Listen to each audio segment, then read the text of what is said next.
pagi, rekan-rekan mahasiswa. Apakah sudah hadir semua untuk perkuliahan pada pagi hari ini? Sudah, Ibu. Sudah ya? Oke, kalau sudah hadir semua, mari kita mulai perkuliahan pada pagi hari ini ya. Assalamualaikum warahmatullahi wabarakatuh. Selamat pagi semuanya. Kita bertemu kembali pada pertemuan kedua mata kuliah epidemiologi. Sebelum kita masuk materi, saya akan mengingatkan kembali bahwa selama proses pembelajaran mata kuliah epidemiologi, kita akan menerapkan metode DIA, yaitu Delivery, Interaction, dan Assessment. Yang pertama adalah delivery dalam pendekatan yang berpusat kepada mahasiswa. Pada pertemuan kedua ini, saya akan menerapkan problem-based learning dan interactive learning yang saya yakini mampu meningkatkan pemahaman mahasiswa tentang konsep kausalitas. Lalu di interaction, pada bagian interaction saya akan memberikan kesempatan kepada seluruh mahasiswa untuk dapat bertukar informasi dan berdiskusi, serta memberikan pertanyaan-pertanyaan sederhana terkait konsep sehat sakit beserta penyebabnya, untuk dapat dijawab langsung oleh mahasiswa. Kemudian asesmen, model asesmen formatif yang akan saya lakukan adalah mencari informasi tentang proses belajar mengajar yang sedang berlangsung, serta memberikan umpan balik secara segera. Mata kuliah ini membahas tentang konsep dasar epidemiologi, kemudian subjek, definisi dan ruang lingkup epidemiologi, konsep dasar insidensi suatu penyakit, epidemiologi deskriptif, pengukuran morbiditas dan mortalitas, serta penyelidikan wabah ataupun penemuan penyakit melalui screening yang kemudian akan dicatat dan dilaporkan. Adapun tujuan dari pembelajaran pada perkuliahan untuk pertemuan yang kedua ini adalah Anda dapat menjelaskan konsep penyebab penyakit. Kemudian yang kedua, Anda juga dapat menjelaskan tentang konsep agent environment dalam epidemiologi. Yang ketiga, Anda dapat menjelaskan juga tentang interaksi antara agent, host, environment. Kemudian yang keempat, menjelaskan tentang konsep pendekatan epidemiologi untuk penyakit dan intervensi. Untuk proses pembelajaran dilaksanakan secara daring, baik menggunakan Zoom Meeting ataupun vClass, dan dengan menggunakan metode lain seperti ceramah, diskusi, ataupun penugasan. Untuk evaluasi pada pertemuan ini, saya sudah sampaikan, nanti kita akan berdiskusi dahulu tentang konsep dari causation dari sebuah penyakit, yang diakhiri dengan penugasan individu yang sudah saya share di email staff set saya, yaitu winnie_mutika@staff.gunadarma.ac.id.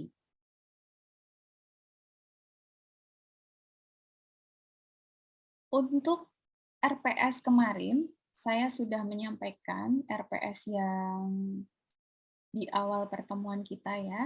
Ini untuk pertemuan kedua.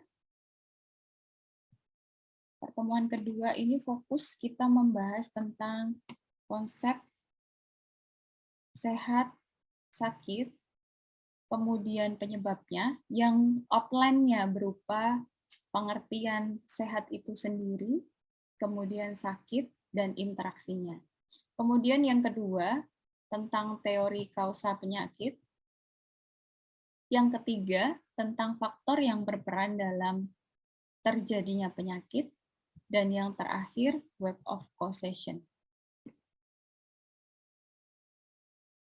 Selanjutnya, kita akan memulai perkuliahan dengan topik konsep sehat dan sakit beserta penyebabnya. Untuk mengawali, mungkin sebelum kita masuk materi, terlebih dahulu apa itu yang dimaksud dengan sehat. Silahkan kepada salah satu mahasiswa untuk memberikan pendapatnya. Baik Ibu, saya izin menjawab. Sehat itu adalah suatu keadaan sejahtera dari badan, jiwa, dan sosial seorang individu untuk menjalankan tugas dan perannya secara efektif dengan kondisi yang optimal. Terima kasih, Bu. Terima kasih kepada Saudara Ika Apriani. Oke, kita langsung saja masuk ke konsep sehat, sakit, dan penyebabnya. Nah, untuk jawabannya tadi sudah cukup bagus. Nah, untuk definisi sehat atau kesehatan adalah suatu keadaan sejahtera dari badan atau jasmani, kemudian jiwa atau rohani, dan sosial yang memungkinkan setiap orang hidup produktif secara sosial dan ekonomis. Jadi tadi jawaban Mbak Ika, intinya adalah sehat itu sendiri merupakan konsep yang komprehensif ya. Jadi ada beberapa hal memang keadaan sehat itu tidak hanya secara fisik saja, tetapi juga meliputi hal-hal yang lain. Sehingga itu memungkinkan kita bisa melakukan aktivitas kita secara baik dalam kehidupan sehari-hari. Secara sederhana, sebenarnya sehat sakit ini merupakan juga keadaan yang dinamis ya Mbak. Jadi dia itu sifatnya pergerakan yang tidak menetap dari satu titik ke titik yang lain, akan tetapi juga diharapkan sehat itu di titik yang seimbang. Jadi tidak berat ke kanan ataupun ke kiri. Harapannya adalah kondisi ini kita bisa menjaga keseimbangan itu dengan hal-hal yang bisa kita lakukan dengan mengatur pola makan yang baik, kemudian aktivitas fisik seminggu minimal 3 kali dengan durasi latihan minimal 30 menit. Kemudian kita juga dapat menyalurkan hobi. Itu adalah contoh-contoh konsep sehat dari baik sisi fisik, jasmani, ataupun mental. Berikut tabel mengenai hubungan interaksi antara kerentanan individu dengan pemajanan sumber penyebab penyakit. Di sini ada dua penyebab, yang atas itu ada pajanan dari sumber penyebab penyakit, kemudian yang kedua ada kerentanan individu. Dalam tabel terbagi ada atau tidaknya masing-masing pajanan atau kerentanan individu. Sedangkan kondisi apabila pajanan dan kerentanan individu itu ada, maka kondisi kita dinyatakan sakit. Sama halnya juga ketika kerentanan individu dan pajanan ini sama-sama menjadi faktor utama penyebab suatu penyakit.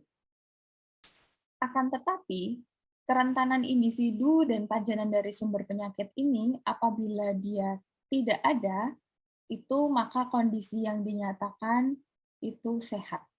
Keadaan kita sehat.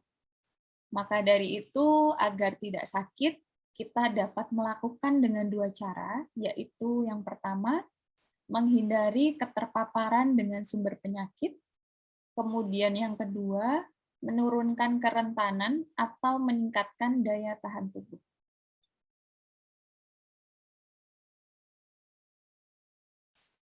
Dalam teori kausa atau penyebab suatu penyakit, ini ada 6 teori yang menjelaskan mengapa bisa terjadinya suatu penyakit. Yang pertama, teori kontagion. Itu merupakan teori yang menyebutkan bahwa terjadinya penyakit diperlukan adanya kontak antara satu orang dengan orang lainnya sesuai dengan kondisi penyakit menular. Kemudian yang kedua, teori Hipokratik, yaitu teori yang menyebutkan bahwa kausa penyakit berasal dari alam, yaitu cuaca dan lingkungan.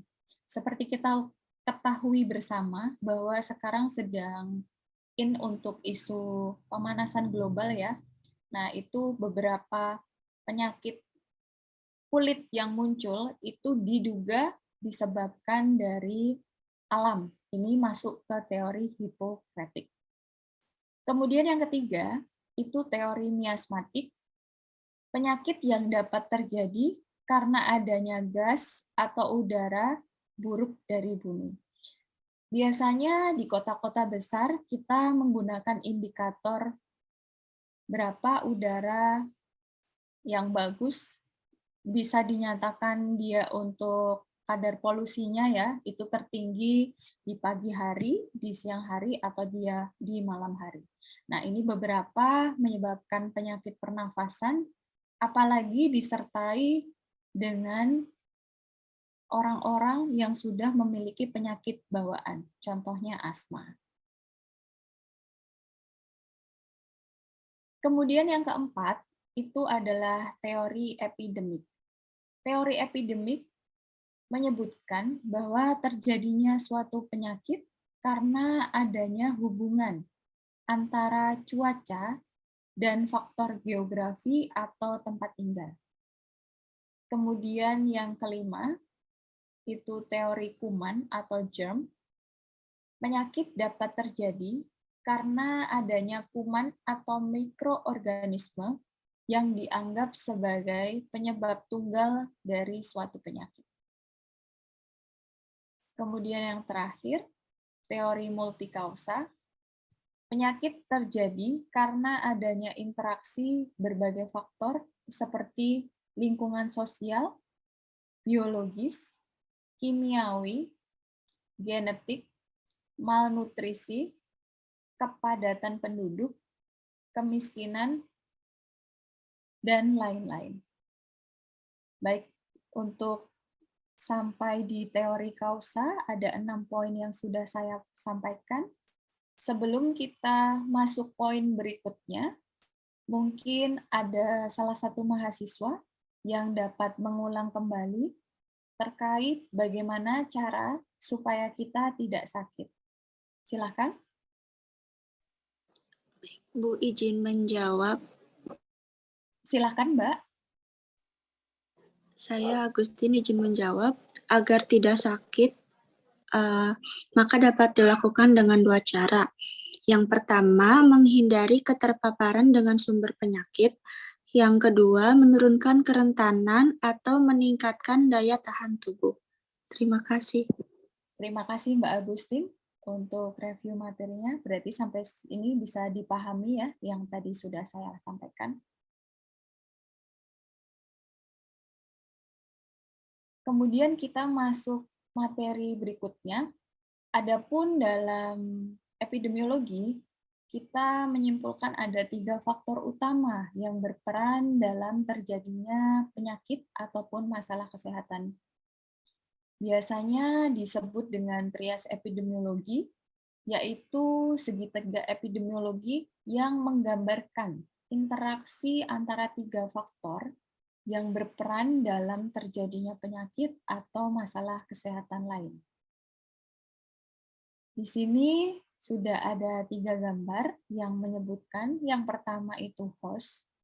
Host di sini yaitu bisa disebut penjamu, inang, ataupun tuan rumah. Kemudian yang kedua agent. Agent itu merupakan faktor penyebab. Yang ketiga adalah environment ataupun lingkungan.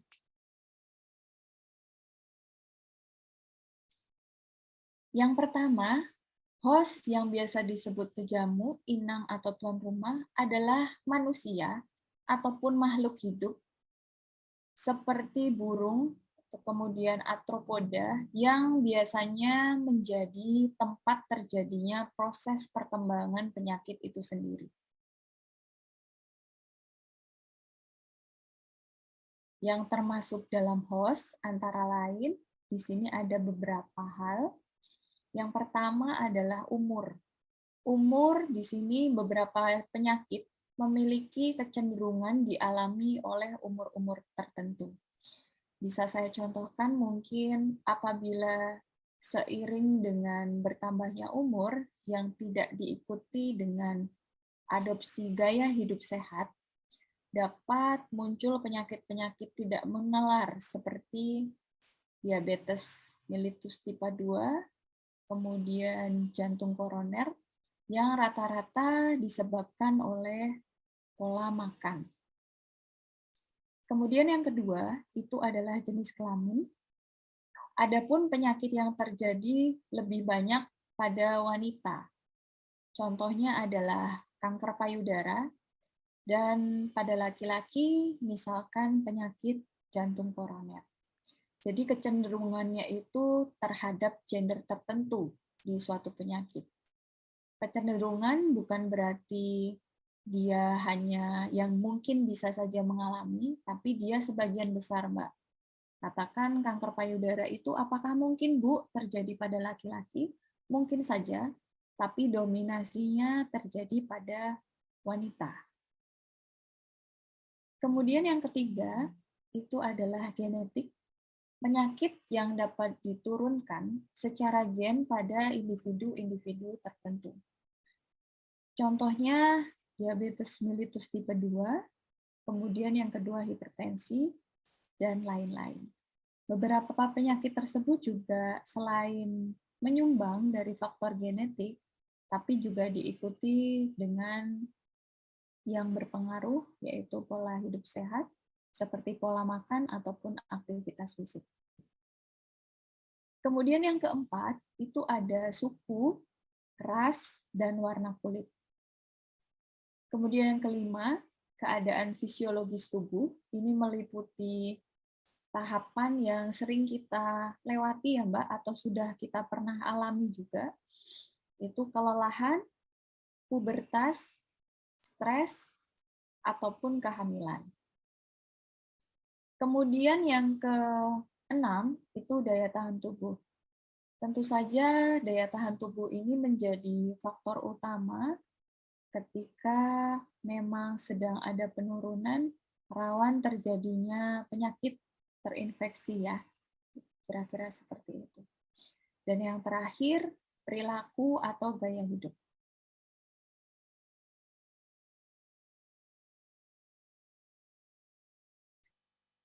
Kemudian kita masuk poin yang kedua, yaitu tentang agent. Agent adalah suatu faktor penyebab terjadinya penyakit atau masalah kesehatan. Pada beberapa penyakit, ada yang disebabkan oleh satu agen penyebab, namun penyakit lain bisa disebabkan oleh beberapa agen yang bekerja sama menimbulkan suatu penyakit.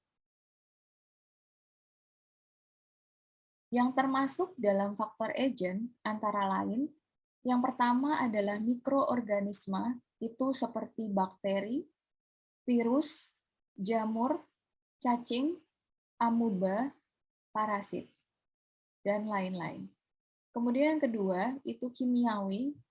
Kimiawi itu seperti hormonal, zat-zat beracun, zat alergen ataupun penyebab alergi, dan lain-lain. Kemudian yang ketiga, itu fisik, trauma mekanik seperti pukulan atau tabrakan, kemudian radiasi, dan lain-lain.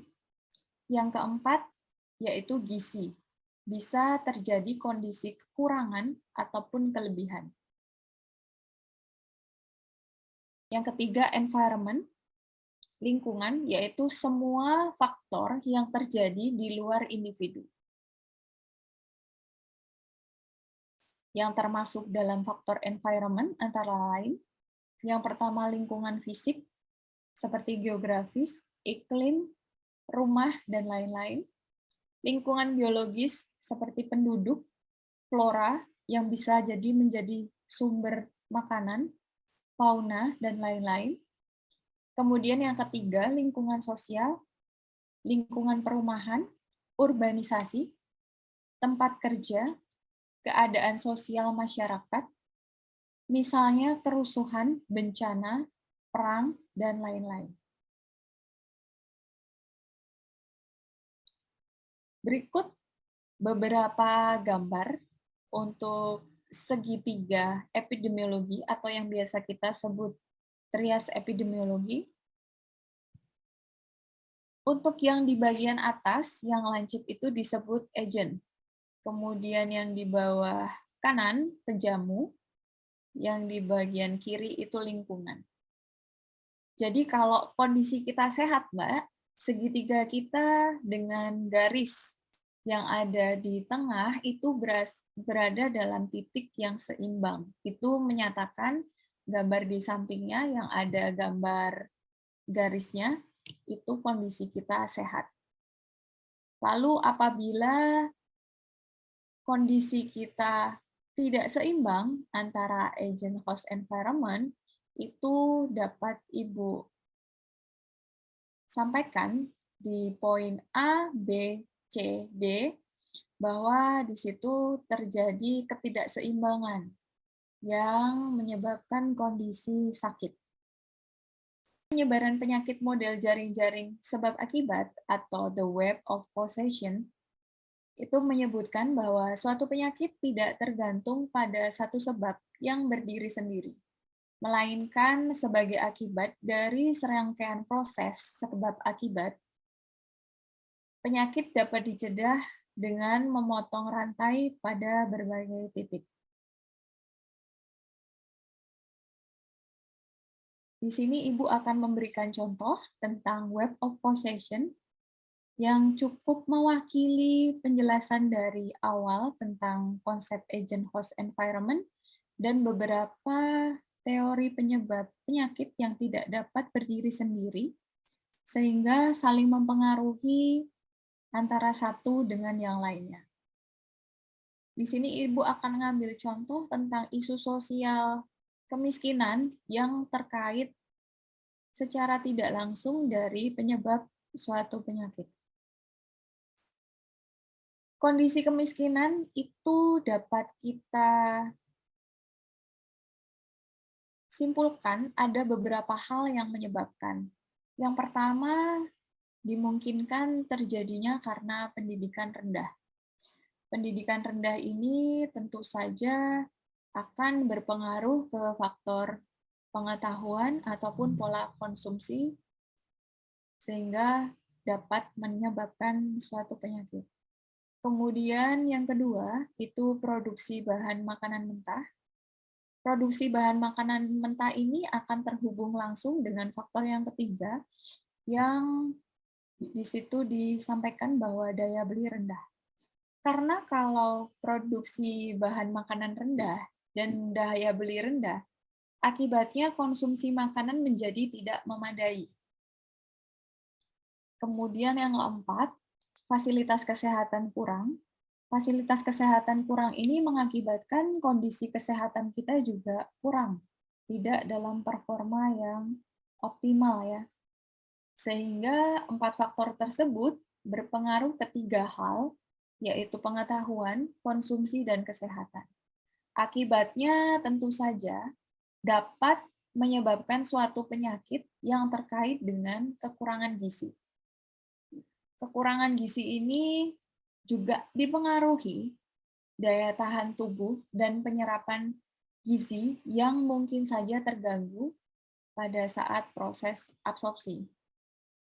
Dalam teori web of causation ini, kita bisa melihat bersama bahwa sulit menentukan penyebab utama mana yang jadi faktor utama dari isu sosial kemiskinan yang terkait pada suatu proses terjadinya penyakit.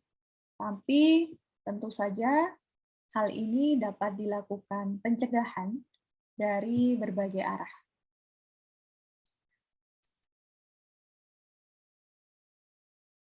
Sampai di sini untuk penjelasan Ibu terkait konsep sehat sakit dan penyebabnya. Apakah ada yang perlu ditanyakan?